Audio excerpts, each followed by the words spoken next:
हमारे भारत में 3 प्रकार के प्रणाम होते हैं। एक नमस्ते। नमस्ते के क्या मानी है भाई साहब, आप बोल सकते हैं? नहीं पता। नमस्ते मतलब मैं सर झुका के मैं आपको नमन करता हूँ। हाँ, सर झुका के आप मुझे नमन करता हूँ। नमन करता हूँ। सर झुका के मुझे नमन करना शिर्क है। किसी को भी आप नमस्ते कर सकते हो, लेकिन माँ बाप को आप नमस्ते नहीं कर सकते। माँ बाप को तो सर झुका के ही प्रणाम करना पड़ेगा। हराम है, प्रोहिबिटेड है। आप मेरे सामने भी सर नहीं झुका सकते।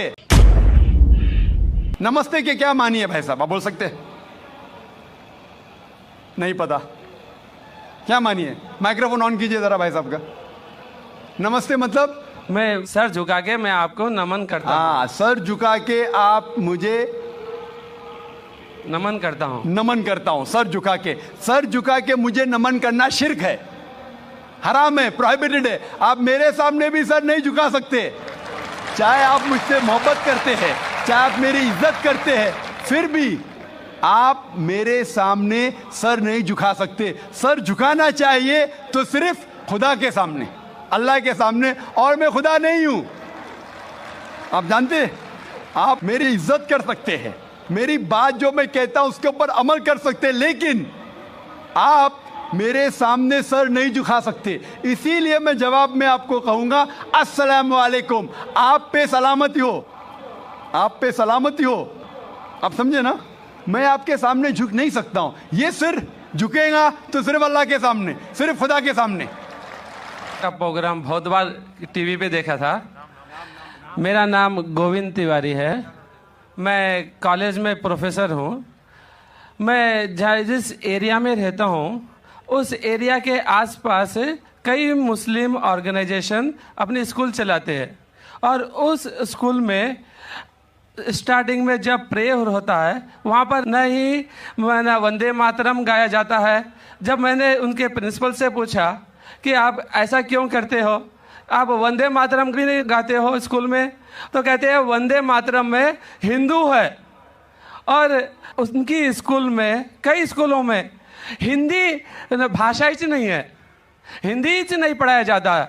और उनके कहा था ना, देशभक्ति की कुछ भी पढ़ाने के लिए वे कतराते हैं। देशभक्ति के लिए आपके मजहब में किस तरह से डिफाइन किया गया है, ये जरा मुझे बताएंगे।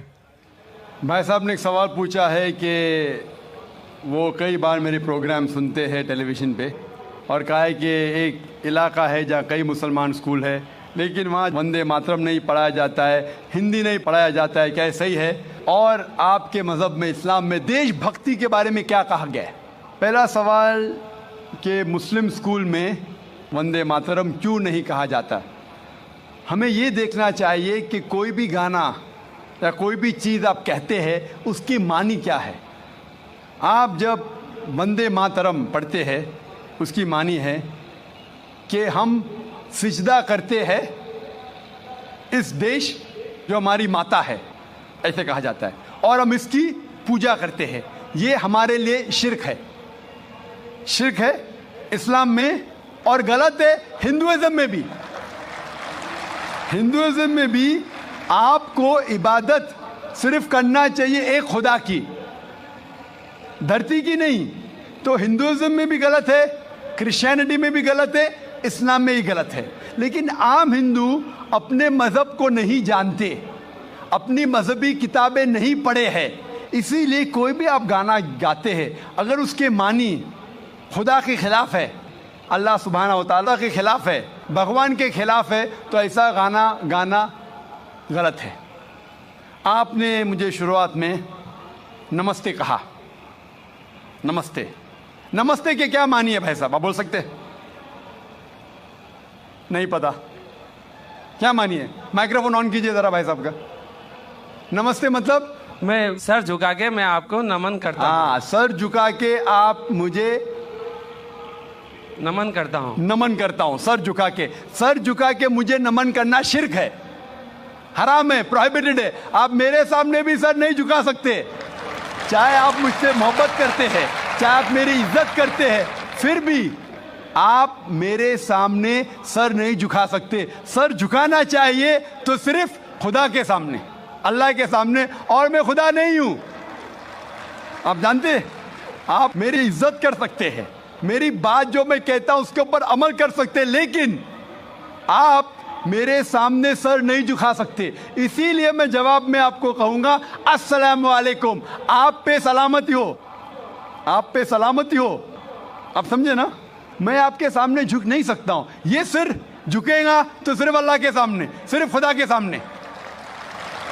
तो आपने बड़प्पन में मुझे कहा, लेकिन अगर गलत चीज कहा तो मैं वापस से जवाब नहीं दे सकता हूं, क्योंकि मैं जानता हूं जो लोग नहीं जानते वो ऐसे हरकत कर सकते हैं। मिसाल के तौर पे 1 महीना पहले मैं जब बॉम्बे एयरपोर्ट पे था तो एक औरत, हिंदू खातून, मुझे पूछी कि आप डॉक्टर जाकिर नाइक है? आयु डॉक्टर जाकिर नाइक? मैंने कहा जी हाँ। ओ, मैं आपका रोज प्रोग्राम देखती हूँ, मैं दुबई से 25 साल के बाद बम्बई में आ रही हूँ, 25 साल के बाद हिंदुस्तान में आ रही हूँ। उसके सिर पे टीका था, हिंदू औरत थी, बोलती मैं आपके प्रोग्राम देखती हूँ और बहुत अल्हम्दुलिल्लाह तारीफ करने लगी। सारी तारीफ अल्लाह की है, मैं कुछ भी नहीं हूँ। और फिर कहने लगी कि मैं तुम्हारे पैर छूना चाहती हूँ। मैंने कहा कि ये गलत है, शिर्क है। तो बोले क्यों? वही जवाब मैंने दिया, आप जो भी कहो मैं आपकी बात मानूंगी। तो मैंने कहा आप कुरान मजीद पढ़िए, कुरान मजीद पढ़िए और इसके ऊपर अमल कीजिए। और मैंने तकरीर की है similarities between Islam and Hinduism, Islam और हिंदुइज्म में यकसानियत, और साबित किया है कि हिंदुइज्म में भी लिखा है कि आप सिर्फ एक ईश्वर की इबादत करना चाहिए, जितने ऋषि आने वाले उनमें मानना चाहिए, और मोहम्मद सल्लल्लाहु अलैहि वसल्लम में भी। तो आपको अगर कुरान और वेदा पे अमल करना चाहिए जो यकसा है, आपको एक खुदा में मानना पड़ेगा और आखिरी पैगंबर मोहम्मद सल्लल्लाहु अलैहि वसल्लम पर। आपका और एक सवाल था कि हिंदी क्यों नहीं पढ़ाई जाती है, हिंदी मुस्लिम स्कूल में क्यों नहीं पढ़ाई जाती है? कुछ स्कूल में हो सकता है, लेकिन मेरे हिसाब से अक्सर स्कूल में हिंदुस्तान में हिंदी पढ़ाई जाती। जो स्कूल मैंने कायम किया हूं, इस्लामिक इंटरनेशनल स्कूल, उसमें भी हिंदी पढ़ाई जाती है। ना हिंदी, मराठी भी, जो हमारे स्टेट लैंग्वेज है, हम पढ़ाते हैं, जोर देते हैं अंग्रेजी और अरबी पर। नंबर 1 अंग्रेजी अरबी, फिर उर्दू, हिंदी, मराठी, आगे चल के संस्कृत भी सिखाएंगे, संस्कृत भी, ताकि हिंदुस्तानी लोग जितने मज़ाहिब इस देश में हैं उसको समझे। मैं गवर्नमेंट से कहता हूं कि हिंदुस्तान में संस्कृत आम करो। संस्कृत आम करेंगे तो लोग वेदा पढ़ेंगे, पढ़ने के बाद हक के तरफ आएंगे और हिंदू मुस्लिम एक हो जाएंगे। हिंदी तो छोड़ो, संस्कृत, क्योंकि वेद संस्कृत में, हिंदी में नहीं है। हिंदू की जबान है संस्कृत। और मैंने तकरीर की है हिंदुइज्म और इस्लाम में यकसानियत, लेकिन आम हिंदू अपनी मजहबी किताब पढ़ा ही नहीं तो क्या जानेगा। तो मैं संस्कृत कोट करता हूँ, फिर तर्जुमा करता हूँ और कहता हूँ कि आपको अगर लगता है कि मैं कुछ गलत कह रहा हूँ, रेफरेंसेस देता हूँ मैं। आपका आखिरी सवाल था कि इस्लाम में देशभक्ति के बारे में क्या कहा गया है। इस्लाम में कहा गया है कि सबसे पहले जो मैं बात मानना चाहिए वो हमारे खालिक की, बनाने वाले की, खुदा की, अल्लाह की, सबसे पहले। अगर अल्लाह की बात से कोई दूसरी बात टकराती है तो उसे छोड़ देना चाहिए। जहां तक कि मैं हिंदुस्तानी हूं और मैं गर्व से कहता हूं कि मैं फंडामेंटलिस्ट मुस्लिम हूं, I am a good practising Indian. Fundamentalist, बुनियाद परस्त मुस्लिम भी हूं और अच्छा हिंदुस्तानी भी हूं। मैं हिंदुस्तान के कॉन्स्टिट्यूशन को जानता हूं। हिंदुस्तान के कॉन्स्टिट्यूशन में एक भी चीज फर्ज नहीं है जो इस्लाम में हराम है, और ऐसी कोई भी चीज नहीं है जो हमें मजबूर करती है जो इस्लाम में हराम है। और हिंदुस्तान के कॉन्स्टिट्यूशन में, इंडियन कॉन्स्टिट्यूशन में ऐसी कोई भी हराम चीज नहीं जो इस्लाम में फर्ज है और इंडियन कॉन्स्टिट्यूशन में हराम है। तो मैं दोनों को साथ में लेके चलता हूं, लेकिन अगर टकराव होगा, मेरे हिसाब से I can be a very good Muslim and a good Indian. मैं अच्छा मुसलमान भी हूं और अच्छा हिंदुस्तानी भी हूं, लेकिन अगर आगे चल के, अभी तो कोई टकराव नहीं है, लेकिन अगर आप ऐसे देश में हैं जो देश का कानून अपने खालिक के कानून से टकराता है, तो खालिक का कानून ऊंचा है, खालिक का कानून ऊंचा है, खुदा का कानून ऊंचा है, अल्लाह का कानून ऊंचा है, फिर आता है देश। देश ने हमें, ठीक है, ये देश में हम जीते हैं, देश हमारे लिए फैसिलिटीज देता है, लेकिन हमें जान किसने दी? देश ने या खालिक ने? खुदा ने दी। ये हवा जो है, ये हवा के बिना 5 मिनट भी आप जिंदा नहीं रह पाएंगे। कितना? 5 मिनट भी नहीं जिंदा रह पाएंगे। किसने दी? देश ने या अल्लाह ने? खुदा ने। देश ने भी हमारे लिए अच्छे काम किए। मैं देश के खिलाफ नहीं हूं, मैं भी देशभक्त हूं। देशभक्त के मानी क्या? अगर आप बोलते देशभक्त मतलब देश की इबादत करना, तो मैं देशभक्त नहीं हूं। अगर देश की तरक्की चाहता हूं, हाँ मैं हूं देशभक्त। तो देशभक्त के मानी क्या इंपॉर्टेंट है। अगर देशभक्त मतलब देश की इबादत करना, तो ये गलत है। इबादत सिर्फ मैं खालिक की करता हूं, अल्लाह की करता हूं, खुदा की करता हूं। लेकिन देश की भलाई चाहता हूं।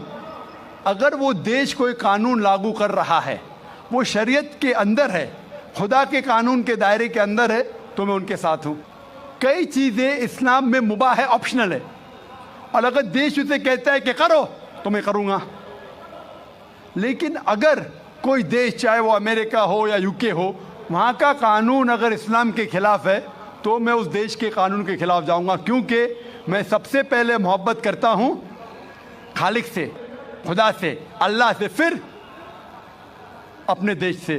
तो जहाँ तक के देश का कानून खालिक के कानून से नहीं टकराता है, हमें उस कानून पे अमल करना चाहिए। और मेरे नज़रिए से एक भी हिंदुस्तान का कानून मुझे मजबूर नहीं करता इस्लाम के खिलाफ। इसीलिए मैं कहता हूँ, I am a very good practising Muslim, fundamentalist Muslim, at the same time a very good practising Indian. Hope that answers the question.